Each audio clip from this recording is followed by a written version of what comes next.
سے آج ہم شہید قائد علامہ عارف حسین الحسینی کے مقدس مزار پر کھڑے ہیں،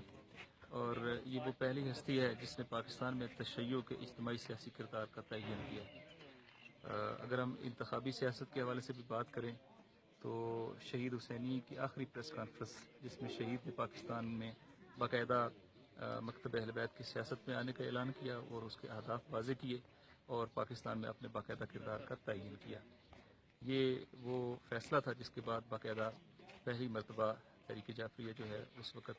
تختی کے نشان پر الیکشن کے اندر لڑی، اور یوں شہید کے فرمان پر چلتے ہوئے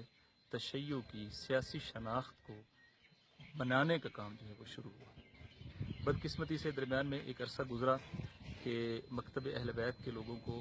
مختلف پارٹیوں کے اندر ضم کرنے کی کوشش کی گئی، یا ان کو مختلف پارٹیوں کی بھی ٹیم بنا دی گئی، اور وہ شناخت اور ہویت جو شہید نے ڈیولپ کی تھی اس کو ختم کر دیا گیا۔ نتیجہ یہ ہوا کہ پاکستان میں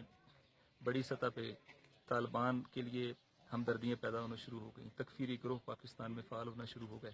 اور پاکستان میں ایک ایسا ناامنی کا ماحول بن گیا کہ اگر مکتب اہل بیت پاکستان کی فیصلہ سازی میں دخیل ہوتا، سیاسی کوریڈورز میں بیٹھا ہوتا اور ایک طاقت اور قدرت مند وجود کے ساتھ موجود ہوتا تو کبھی بھی یہ فیصلے نہیں ہو سکتے تھے، یہ افغان پالیسی نہیں بنائی جا سکتی تھی، یہ ماحول نہیں بنایا جا سکتا تھا۔ مجلس اتحاد مسلمین نے آج ایک بار پھر یہ فیصلہ کیا ہے، ہم نے تشیع کی وہ سیاسی ساکھ اس کو لوٹانی ہے،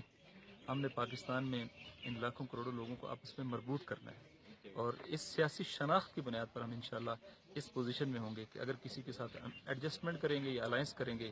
تو بھی ہم اپنی ہویت اور شناخت کو محفوظ رکھتے ہوئے کریں گے، اور پاکستان کے اندر ہم جو اپنا اجتماعی سیاسی کردار ادا کریں گے اس میں بھی بنیادی نقطہ یہ ہوگا کہ اس وطن کی حفاظت کے لیے مکتب اہل بیت ایک مضبوط قدرت مند وجود کے طور پہ اپنا کردار ادا کریں۔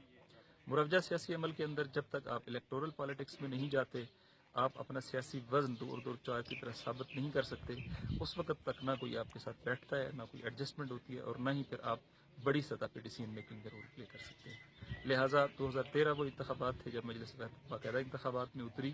اور یہ 2018 کے انتخابات میں مجلس پاکستان میں اس وقت سب سے بڑی جو پولیٹیکل پارٹی اس کے ساتھ سیٹ ایڈجسٹمنٹ میں ایک عزت اور تکریم کے ساتھ کامیاب ہے۔ بعض وہ علاقے ہیں کہ جن کو اوپن چھوڑا گیا ہے، ان میں سے ایک پارا چنار ہے، اور باقی وہ تکفیری گروہ جہاں سے الیکشن لڑ رہے ہیں وہاں ہم کسی بھی پارٹی کے ایڈجسٹمنٹ کے ساتھ پابند نہیں ہیں، اور وہاں ہمارا بنیادی ہدف یہ ہے کہ ان تکفیریوں کو اسمبلی میں نہیں جائیں۔ پاکستان میں جنہوں نے کبھی بھی پارا چنار یا اوورآل مکتب اہل بیت کے ماننے والوں کے لیے آواز بلند نہیں کی، وہ پارا چنار میں اپنا رول پلے کر رہی ہیں۔ اس سے زیادہ ضروری ہے کہ مجلس اتحاد مسلمین اپنا رول پلے کرے، اپنی شناخت کے ساتھ سامنے آئے، اپنا موقف بیان کرے، اپنا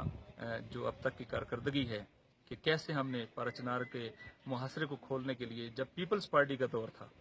اور جب زرداری صاحب بھی نہیں بولتے تھے، اور جب اس وقت تک کی لا انفورسمنٹ کے ادارے بھی نہیں بولتے تھے، مجلس کھڑی ہوئی تھی اور مجلس نے کہا تھا ہم یہ محاصرہ ختم کرائیں گے۔ مجلس نے کاروان کا آغاز کیا تھا، مجلس نے اس سیٹ کو توڑایا تھا۔ وہ کیفیت کہ جب پارا چنار کی مظلومی کو پاکستان میں آشکار ہی نہیں کیا جاتا تھا، مجلس نے پورے پاکستان میں پارا چنار کی مظلومی کی آواز کو بلند کیا، مظاہرے کیے، جلسے کیے، دھرنے دیے، نتیجتاً پورے پاکستان کے نیشنل انٹرنیشنل میڈیا کے اندر پارا چنار کا مسئلہ آنا شروع ہو گیا۔ ہم نے وہ وقت بھی دیکھا ہے جب ہمارے پارا چنار کے لوگ اپنے ہی صوبے کے کیپٹل میں نہیں جا سکتے تھے، اپنے دارالحکومت میں نہیں جا سکتے تھے۔ مجلس عدالت نے رول پلے کیا، اور عوامی سطح پہ، مذاکرات کی سطح پہ، سیاسی سطح پہ، اور افواج پاکستان کے ساتھ کہ دھرتی کے ان فرزندوں کو یوں بے مددگار نہ چھوڑا جائے، ان کی مدد کی جائے، ان کے ساتھ کھڑے ہو جائے۔ اور آج الحمدللہ جو فضا بدلی ہے، جہاں پارا چنار کے غیور عوام کو اس میں بڑا عمل دخل ہے، وہاں مجلس اتحاد مسلمین کی قیادت کا بھی بڑا عمل دخل ہے۔ ہمیں کبھی نہیں بھولے گا پارا چنار کے لوگ چونکہ اہل وفا ہیں، جس نے ان کے ساتھ وفا کی ہے یہ اس کے ساتھ وفا کریں گے، چونکہ پارا چنار کے لیے جس طریقے سے قائد وحدت علامہ راجہ ناصر عباس نے آواز بلند کی ہے، جس طریقے سے انہوں نے پاکستان کے گلی کوچوں میں اس مسئلے کو اٹھایا، جس طریقے سے انہوں نے بھوک ہڑتال کے ذریعے سے پارا چنار کے مظلومین کی آواز بلند کی، جس طریقے سے انہوں نے آرمی چیف کے ساتھ تقریباً 2.5 گھنٹے کے ہونے والے ڈائلاگ میں ان مظلومین کا موقف بیان کیا ہے، پاکستان کی تاریخ میں کوئی بیان نہیں کر سکا ہے۔ اور آخری بات یہ کہوں گا، یہی وہ قیادت ہے، یہ ایک پیغام بھی ہے پارا چنار والوں کے لیے۔ اگر ہم کہیں کہ جس نے کبھی فقر نہیں دیکھا، جس نے کبھی مشکل نہیں دیکھی، جس نے کبھی یہ اقتصادی بحران نہیں دیکھا، جس نے کبھی یہ مقاطع اور محاصرہ نہیں دیکھا وہ ان کو حل کرنے کے اقدام بھی نہیں کر سکتا ہے. جس نے اس درد کو نہیں سہا وہ اس درد کا مداوع نہیں کر سکتا ہے. اس درد کا مداوع وہی کر سکتا ہے جو مکتب اہل بیت کا فرزند ہو, جو